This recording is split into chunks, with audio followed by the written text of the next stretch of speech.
Polisi telah menetapkan seorang pria bernama Heri Kurniawan sebagai tersangka dari pembunuh ibu dan anak di Cakung, Jakarta Timur.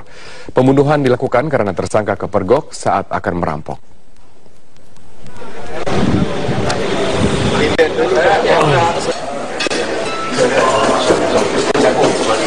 Itu kamu kenal sama korban itu?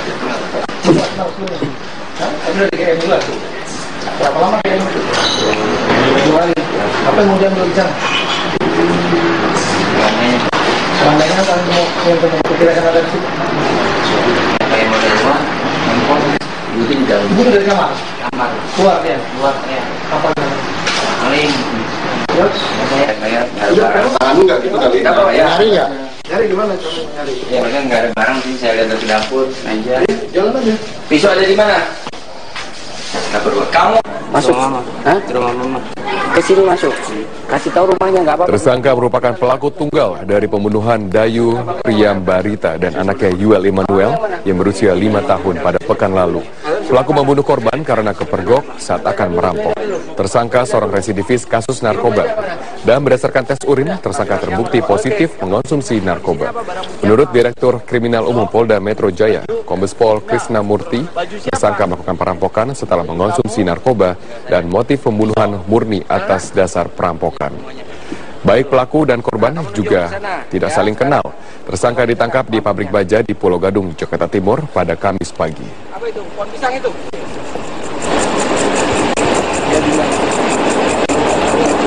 Ini dengan press release tersebut kami tegaskan bahwa ini motifnya adalah pencurian dengan kekerasan atau bahasa umumnya adalah perampokan. Ya, jadi rumor yang berkembang oleh sebab-sebab lain kami tidak pernah mengeluarkan statement apapun dan boleh dicek rekodnya itu bukan dari kami. Penetapan Heri sebagai tersangka akhirnya mengakhiri teka-teki pembunuhan ibu dan anak yang berusia 5 tahun di Cakung pada Kamis 8 Oktober yang lalu. Heri adalah tetangga korban yang tinggal tepat di belakang rumah korban. Kasus pembunuhan ini bermula ketika Heru Pujo Laksono menemukan istrinya, Dayu, dan anaknya yang berusia 5 tahun, Yuel, tewas akibat luka tusukan senjata tajam di dalam rumahnya di kawasan Cakung, Jakarta Timur. Kedua korban ditemukan tergeletak di bagian kamar utama sekitar pukul 6 sore ketika Heru pulang kerja. Polisi kemudian membawa korban ke Rumah Sakit Polri Kramat Jati untuk dilakukan otopsi. Dari pemeriksaan diketahui, korban mengalami luka pada bagian leher, punggung, dan dada. Sementara anak korban memiliki luka terbuka di bagian leher. Polisi juga melakukan olah TKP dan menerjunkan anjing pelacak untuk mengendus jejak pelaku. Beberapa saksi juga dimintai keterangan, termasuk suami korban, Heru Pujo Laksono. Total ada 20 orang dari lingkungan tempat tinggal korban yang dimintai keterangan sebagai saksi. Pada Minggu 11 Oktober, Kapolda Metro Jaya membentuk Satgas Khusus bersama dengan Polres Jakarta Timur dan Polsek Cakung untuk menangani kasus ini. Satgas dibentuk untuk membongkar motif pembunuhan dan mengungkap dugaan bahwa pembunuhan tersebut sudah direncanakan. Penyelidikan polisi akhirnya mengerucut pada sosok Heri, seorang tetangga yang tinggal tepat di belakang rumah korban. Heri yang sehari-hari bekerja di pabrik besi di kawasan Cakung ini dibawa oleh tim Buser Polda Metro Jaya pada Kamis 15 Oktober kemarin atau 1 pekan pasca penemuan korban. Pada Kamis malam kemarin, Heri sempat menjalani prarekonstruksi di tempat kejadian perkara. Setelah menjalani prarekonstruksi, ia kemudian dibawa kembali untuk diperiksa di Mapolda Metro Jaya. Hasil pemeriksaan awal menyeratkan motif pembunuhan bukanlah perampokan, melainkan terkait amarah yang disebabkan oleh dendam. Meski demikian, polisi masih terus mendalami motif pembunuhan ini. Tim Liputan Metro TV. Kita beralih ke informasi sidang perdana kasus pembunuhan Angelin siap digelar pekan depan. Berkas perkara dengan tersangka Magrit Megawe dan Agustinus Tai Handamai telah dilimpahkan ke Pengadilan Negeri Denpasar.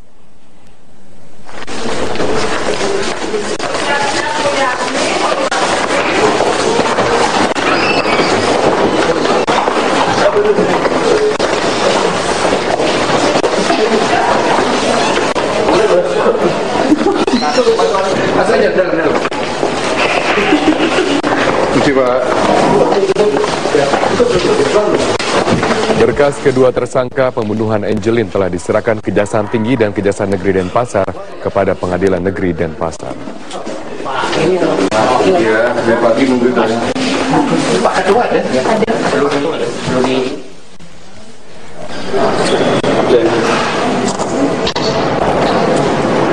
Saat ini berkas telah diterima Panitera Tindak Pidana Umum dan selanjutnya akan diserahkan kepada Ketua Pengadilan Negeri untuk ditindaklanjuti dengan penetapan tim majelis hakim. Sidang perdana kasus pembunuhan Angelin dengan agenda pembacaan dakwaan rencananya akan digelar pada pekan depan. Kemarin kan di tingkat penyidikan, mungkin hari ini beliau akan pelajari berkasnya. Besok insya Allah sudah bisa ditunjuk majelis yang akan menyidangkan 2 berkas perkara itu. Untuk jadwalnya kira-kira berapa lama bisa diketahui, Pak? Jadwal sidang? Jadwal sidang lazimnya kalau ada perkara masuk itu seminggu sejak penyerahan, sejak berkas itu sampai ke majelisnya. Drama pencarian anak berusia 8 tahun asal Denpasar, Bali, Angelin dimulai pada 16 Mei 2015 saat keluarga menyatakan Angelin hilang hingga ramai di media sosial. Hingga ibu angkat Angelin, Margaret Megawe, dinyatakan sebagai tersangka, motif dibalik pembunuhan siswi sekolah dasar tersebut hingga kini belum terungkap. Angelin dinyatakan hilang pada 16 Mei 2015 saat main di depan rumahnya di Jalan Sedap Malam Sanur, Denpasar, Bali. Angelin tidak pulang ke rumah selama 3 hari sehingga keluarga menyatakannya hilang. Keluarga memposting berita hilangnya Angelin ke media sosial yang kemudian menjadi viral dan beberapa kali menjadi topik pembicaraan di media sosial. Angelin adalah anak angkat pasangan Margaret Megawe dan suaminya, seorang ekspatriat yang meninggal dunia 3 tahun lalu. Angelin diadopsi sejak berumur 3 hari dari kedua orang tuanya yang memiliki masalah finansial. Sejumlah menteri yang tergerak dengan kisah Angelin bahkan sempat mendatangi kediaman Angelin untuk menunjukkan rasa simpatinya. Namun kedatangan mereka ditolak oleh pemilik rumah dan tidak ditemui oleh orang tua angkat Angelin. Pada 10 Juni 2015 saat polisi melakukan pemeriksaan ulang di kediaman Angelin, polisi menemukan jenazah Angelin dikubur di pekarangan rumah.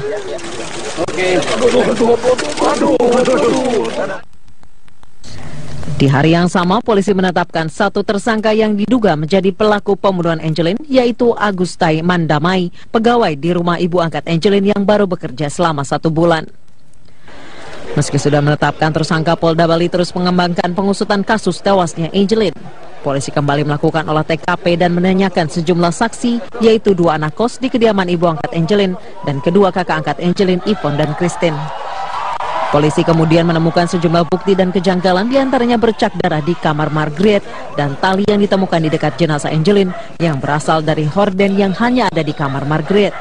Belum lagi pernyataan Agus yang selalu berubah-ubah. Pada 14 Juni 2015, ibu angkat Angelin, Margaret, ditetapkan sebagai tersangka oleh Polda Bali atas kasus penelantaran anak. Kemudian pada 28 Juni 2015, Margaret kembali ditetapkan sebagai tersangka, kali ini sebagai pelaku pembunuhan terhadap Angelin. Berbagai spekulasi motif pembunuhan Angelin bermunculan, diantaranya soal wasiat waris dari ayah angkat Angelin yang nilainya miliaran rupiah. Juga tentang iming-iming 2 miliar rupiah dari Margaret kepada Agus jika mengaku membunuh Angelin. Kemudian tentang kondisi psikologis Margaret yang diduga sebagai psikopat. Hingga kini motif pembunuhan Angelin masih belum terungkap jelas. Berkas perkara pembunuhan Angelin telah dinyatakan lengkap atau P21 oleh Kejaksaan Negeri Denpasar. Persidangan kasus pembunuhan Angelin akan segera dimulai untuk menguak kasus alasan pembunuhan anak berusia 8 tahun tersebut. Tim Liputan Metro TV. Kita beralih ke informasi. Setelah sempat pulang ke rumahnya di Desa Selok Awar-Awar, Pasirian Lumajang, Tosan, korban penganiayaan puluhan warga pro tambang pasir ilegal, terpaksa diungsikan. Demi keamanan, polisi memindahkan Tosan ke tempat yang dirahasiakan. Sejak Kamis malam, Tosan diungsikan oleh Lembaga Perlindungan Saksi dan Korban dari rumahnya di Desa Selok Awar-Awar, Pasirian Lumajang.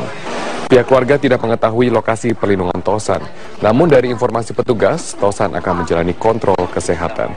Petugas berdalih meski kondisinya membaik, Tosan perlu mendapatkan perawatan medis lanjutan agar nanti saat menjadi saksi penganiayaan terhadap dirinya dan pembunuhan yang menimpa Salim Kancil, ia tidak menemui kendala. Keluarga sendiri mengaku tenang, Tosan mendapatkan perlindungan dari petugas, apalagi di saat rumah Tosan jarang beristirahat karena banyaknya tamu yang datang. Hingga saat ini rumah Tosan masih dikunjungi berbagai pihak yang berempati terhadap nasibnya. Petugas gabungan Brimopolda Jatim, Polres Lumajang, dan Satpol PP terus menjaga rumah Tosan. Polres Lumajang kembali menetapkan 5 orang yang masuk dalam daftar pencarian orang atau DPO terkait dengan kasus pembunuhan aktivis anti tambang Salim Kancil. Kapolda Jawa Timur berjanji akan mengusut dugaan keterlibatan pejabat penting dalam aktivitas tambang ilegal ini. Kapolres Lumajang AKBP Fadli Munzir Ismail mengatakan kepolisian kembali menetapkan 5 orang yang masuk dalam daftar pencarian orang karena nama mereka muncul dari pengakuan Tosan. Sejauh ini polisi sudah menetapkan 38 tersangka yang terlibat penganiayaan terhadap Tosan dan pembunuhan terhadap Salim Kancil. Kapolda Jawa Timur Irjen Pol Anton Setiadi berjanji akan menindak tegas oknum pemerintah daerah setempat jika memang terbukti terlibat dalam kasus pembunuhan dan penambangan ilegal di Lumajang tersebut. Sementara itu pengejaran terhadap para pelaku yang melarikan diri juga masih ditindaklanjuti oleh aparat. DPO kita tetapkan itu termasuk dalam kasus mantan dan illegal mining ini. Secara detail nanti masih dalam. Nanti kalau kita sebutin nanti kabur.